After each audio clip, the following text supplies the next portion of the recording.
Happy Australia Day, everyone.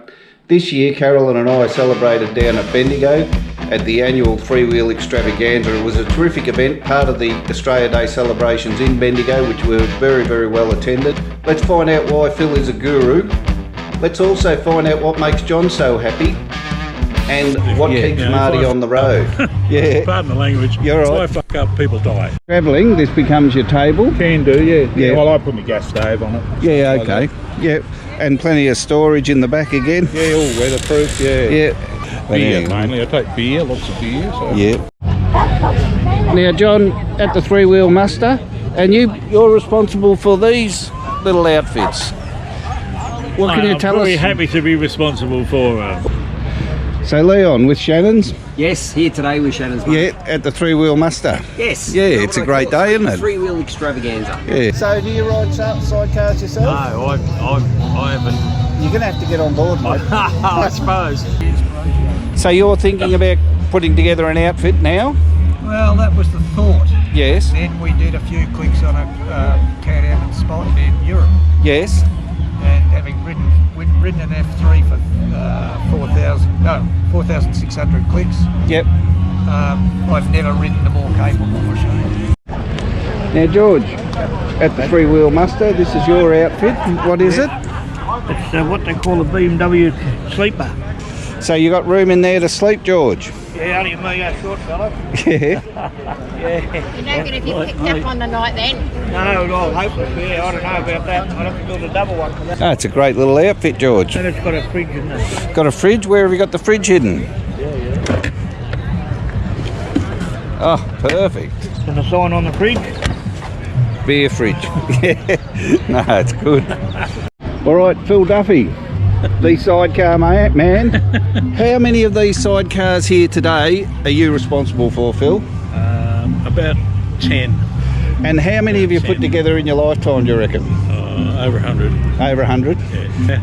And we had kids, so I said to the missus, I'm going to have to get a sidecar. And she said, yeah, that'd be a good idea. But Phil, you've got a background that makes you very suited to putting these sidecar outfits together, haven't you? Yes. Yeah. What's your trade? Well, I do my apprenticeship as a jet engine mechanic. There you go. With Ansett. Yep. And then eventually picked up airframe licences and engine licences. And I've been a ground engineer with Qantas, Australian Airlines, TAA, Ansett, and then John Holland. And the tolerances in that aircraft field are quite slim, aren't they? Yes. And that's... Yeah, you've got to know what you're doing. Well, that's reflected in your work. There's a lot of responsibility involved. Yeah. But this little sidecar here is very interesting because it's a bit different. It doesn't have a frame. Yeah. The frame is integral in the central section of the body. Yep. Right, steel reinforced, right, with 4 lugs sticking out of the side of the body. There's nothing underneath. Yes. Nothing at the front or the back, right? And you've got 7 independently adjustable struts. Yep. Right, in double Pratt trusses, right, that hook the sidecar body to the motorbike. And Phil, this one was a factory put together option, or is this how they came out of That's how they've sold them for years. It's a Wessex out of England. Yes. Right, that's West Country. Yep. And they're beautiful. It's probably one of the few I've seen in Australia. I've seen them in England. Yeah. Went over there. Yeah. But attached to a beautiful bike too, of course. Yeah, it's the Vincent. Beach, unbelievable. But let's have a look at the mounts on this, Phil, and just conventional sidecars. And the ones you put together generally have got 4 mounts. 2 solid horizontal mounts at the bottom, and then adjustable diagonal struts. Whereas this has got 7 struts in Pratt trusses. Yes. And it's bloody brilliant. Oh, it's a beautiful setup. Yeah. I think we've just met the owner. Sorry, what was your name? My name's Adam. Adam. Mark's my name, Adam. So yeah. So Adam, tell us a bit about the bike and. Well, it was built by my wife's grandfather. Yep. And it's gone to his daughter. So I keep it running and take it to shows, and that's a beautiful thing for him. Absolute beautiful thing, but it's quite unusual. Phil is a bit of the sidecar guru, and he's just pointing out the difference with the way that it's mounted to the bike. Yeah. So this one, being a Wessex, the middle section of the sidecar is steel. Yes. With fiberglass covers front and rear. Fiberglass front and rear. So being asked, there's no framework underneath, where most of the other sidecar bodies Everything and all else that is sitting around on a will have chassis. a solid chassis underneath it. Yep. And then go through. This is its own. It's basically like an airplane fuselage, basically. Yeah, basically, yeah, aircraft style. Well, you've got it's a very desirable bike by itself. Yep. With it matched to a very desirable sidecar. It's a ripping outfit. It is. Well done, mate. Thanks for bringing it along. Yeah, no worries. Marty, we're here at the Three Wheel Muster, and you brought your outfit along. What is it? K100. Yep. Pretty well. It was built by John Boland in Bendigo. Built the sidecar and everything. Yes. I've done a fair bit of work since I've owned it. Windscreen, put another motor and a few things in it. Yep. So that's it basically. It's got the fridge. You want to have a look in the middle? Oh yeah. So you do a few miles on it? Yeah. I live on it. Yeah. And you travel a bit? Yeah, when I can, like I'm working, of course. So Yeah. It all costs money, but yeah, I scooch around. Yeah. Yeah. It's a nice outfit. The actual tub itself's a bit different, isn't it? Beautiful. Quite- Yeah, it's beautifully built. He was a very skilled man. Yeah. Okay. And how many Ks you got on this now? Oh, no idea. The motor I took out, it's an ex-cop bike, had 200 and something. This one had 113,000 mile. Yep. And I've just re-shimmed all the bells and it's running a treat. It's fantastic. So Yeah. And I see you've got your spare fuel can there. yeah, fuel, water, the winch. How do you find the difference in fuel consumption when you add a chair? This is really good. Yeah. If you up to 100k. Once you start pushing over 100, she starts to get a bit thirsty. But Yeah. it doesn't seem to make much difference how it's loaded or anything. Oh, that's all right. Headwind is always. Yeah, both of mine guzzle a bit more with the chair on them. Yeah, so, I would expect it, you know. Yeah, well it is, but they're working a bit. But that seems to be the answer, carry a bit of extra fuel. Yeah. Leading link front end on it. It's, Yep. I'm cheap, if nothing else, Mark.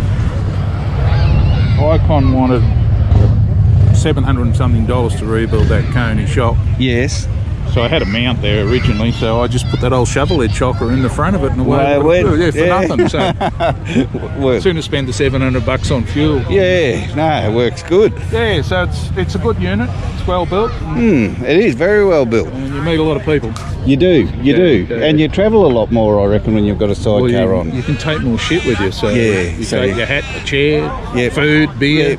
Yeah, makes a difference. So, you know, you don't have to tie it all on. Travelling, this becomes your table. Can do, yeah. Yeah. Well, I put my gas stove on it. Yeah, Like okay. that. Yeah, and plenty of storage in the back again. Yeah, all weatherproof, yeah. Yeah, room for the dog and room for more up front too. Yeah. Yeah. You gotta, you know, like you're riding a sidecar, how you load them does make a difference. Yes, you it know, how does, they yeah. handle. So Yeah, yeah. You got all the weight in the back or all the weight in the front. Yep, yep. No, No, it's and really you good. try not to. One of the traps is when you do have one, you tend to take too much stuff. So Yes, you do. I try not to, you know.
What are they? Tell us all about They're them. an exact copy of a Lambretta from the 1960s. Yep.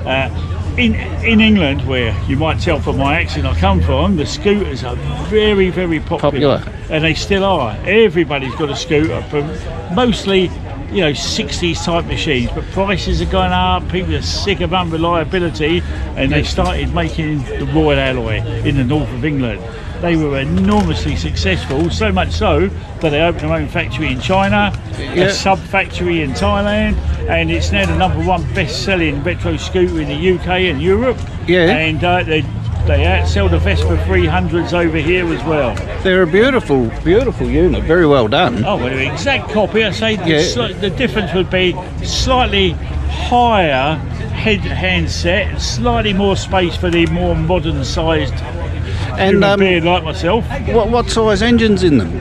They start off at 125, but it's not a basic 125 air-cooled. It's a liquid-cooled Aprilia 200. Detuned to 125 for the UK market for learners, and so it's liquid cooled, 4 valves, twin overhead cam, and it puts out a lot more horsepower than you'd expect for a 125. I'm happily cruising around on that 80-85 with a wife on the back, 3 dogs in the sidecar. Yep. And there's a picture of 2 of the dogs having a little bit of a and they're selling well. Very well, very well. So what sort of sales figures are you getting? Well, I say I've only been pushing them out. They've only been here for 12 weeks. I had to get them 80 yard, and I've sold 14 so far. Got another 4 or 5 on the go, but a lot of people waiting for the 300. Yes. The 300, which is a 310, latest engine out. That will go anywhere. This is 80-85 for around town. The 300 will make it a true motorway machine where you can overtake and just go. Pack up and go. 140 straight out the box. You've definitely hit the little niche with those sorts of figures. People are obviously interested in them.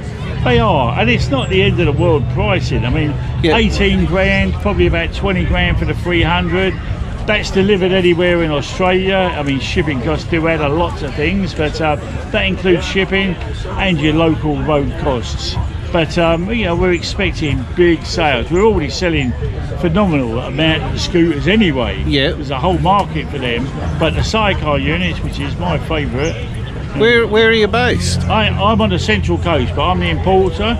But I have dealers in every city. Alexandria, in Sydney, in Melbourne, in Victoria Street, Perth, you name it. So if people are interested in the Royal Alloy, just look at royalalloy.com.au. You see a list of our dealers.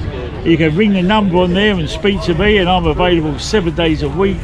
Evenings, great, you name it, and I'll fill anybody in and any information they need. And you travel around doing displays at events? No, not really. I mean,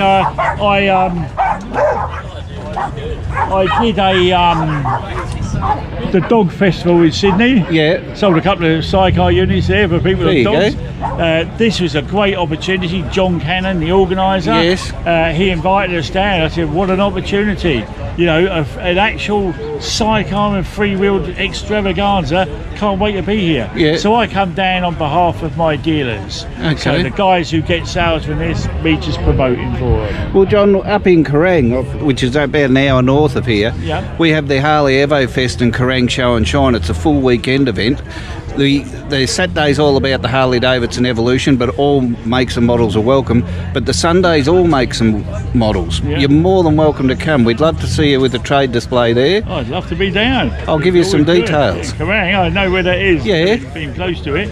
And funny enough, I was at a big show in China where they were launching this and a few new models. And the big Harley groups were there from all over China. My God, never seen so many bikes. And, lovely people as well. Very enjoyable.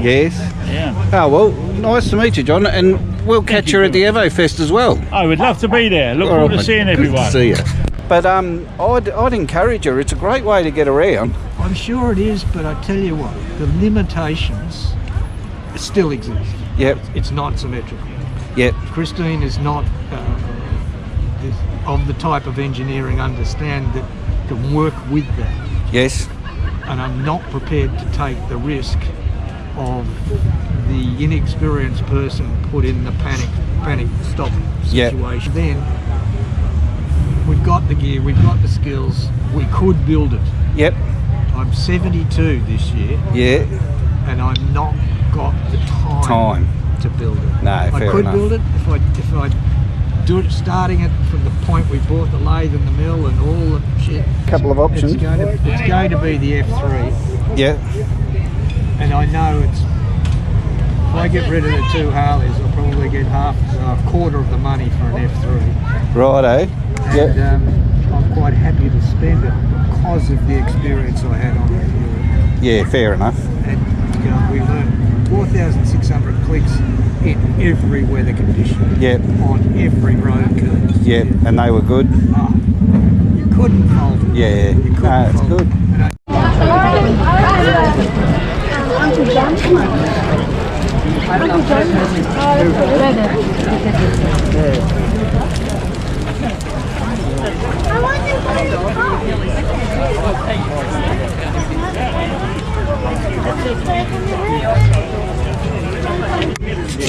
Well, we started off just making bodies, sidecar bodies, and people would come along and say, well, where am I going to get a chassis from? And who am I going to get to fit it? Yep. So we had to go up making chassis, and then we've fitted a couple, and they've been successful. Yeah. I'm the fiberglass person, Keith's the motorbike man. So you'll do the whole lot, chassis, the tub, and link them together. Yes. Paint? Will they do the paint as well? Yeah. We've got our boulevard over there painted just a couple of days ago, but we've got a really good painter that'll work with us. Ah, beautiful. And we can get him to match the bike colours. Whatever. Yeah. Really good. So you've got a range of tubs that you offer. So you've got DJP style, you've got a little hot rod style, and we've got the HRD Classic. Oh, very nice to go with the Harleys. Yeah. Well, we put a side opening in that one just to see whether it would be popular. It's a bit like the Ural, you know. Get in and out. Yeah. So do you ride sidecars yourself? No, I haven't. You're going to have to get on board, mate. I suppose. We'll get you going. I rode motorbikes around the bush a little bit younger, but I've never had and I've ridden a scooter around town, but I've never had my licence. Yep, righto. But anyway, I suppose you're never too old to have a go, are you? You're not, mate. No. But you've got the details for the Evo Fest. You're more than welcome to turn up and have a trade display. Okay. Now, if people want to get in touch with you, how do they find you? The card is. Give us a card. There we go. We don't have a Facebook page. Yeah. But that's the card with my email address and phone number. Okay. And all done, linked up to your own bike. How much do you reckon? It depends on the paintwork. Yes. But somewhere between 8.5 and 10. That's pretty good. That's real good. That's real good. Yeah. That's cheaper than a Chinese factory one. There you go. Yeah, really good. And twice the quality. Absolutely. Yeah. I hope so. All right, mate. Yeah. Well, good to catch up. All right, thanks we'll very see much. Hopefully we'll see you at the Evo Fest. Yeah, we'll be there. When is it? It hangs off the side. So, Tony, this is your racing sidecar. It is. It's what's classed as a post-classic. Yep. So the period's 1962 to 1970. Sorry, 1963 to 1972. Yep. And this fits because it's a 1972 outfit with a Honda CB750 motor. It's been taken out a bit to about 836. Yeah. How long have you been running it for? This one about, be close to 15, 18 years. Yeah. It's had a bit of work done on it over that time, but basically the same. Yeah. Is there a lot running in the classic classes? Not look, the older bikes, which is P3 Classic up to 63. There's a few of them getting around, and there's perhaps more coming back. Our period, not a heck of a lot. Yeah. A bit hard to get parts for them. It's expensive. People perhaps want more fun in a faster bike, which is the more modern ones, or want to go back to the classics. And do you have a chair for the road? Sidecar? No. I only ride solos on the road. Yeah, when fair I'm enough. out, but it's on the bucket list. Yeah. Ian. So I'm with Ian, and Ian, this is your outfit, Royal Enfield. Yep. What's the bike? Yeah, they're made in India now. Yes. Royal Enfield's an English company, and it went under, and the Indians bought it, and now they reproduce it as an old-looking old bike, but it's modernised. Yep. Alloy engine and disc brakes. So Yeah, they're a good thing now. They're quite reliable and very reliable. Yeah. I've had this for 10 years now. Yep. And how's the sidecar? The sidecar, that was done in Melbourne. Yep. Dusting, they do it to match the bike. So you had Dustings do this in Melbourne? Oh, yeah. Yeah, they've done a great job, haven't they? Yeah. Very nice. Because often you see them with the Inder sidecars on them rather than the Dustings or the proper outfit, and this is a much nicer outfit. Yeah, they look good. Yeah, it does look good. The guy that owns that one, Yep. he saw this when it Yes. was getting serviced and tried to buy it off me, and I wouldn't sell it to him. All right, so he's had his own built. So he had his own built. I told him where I got it done. He went and got it done too.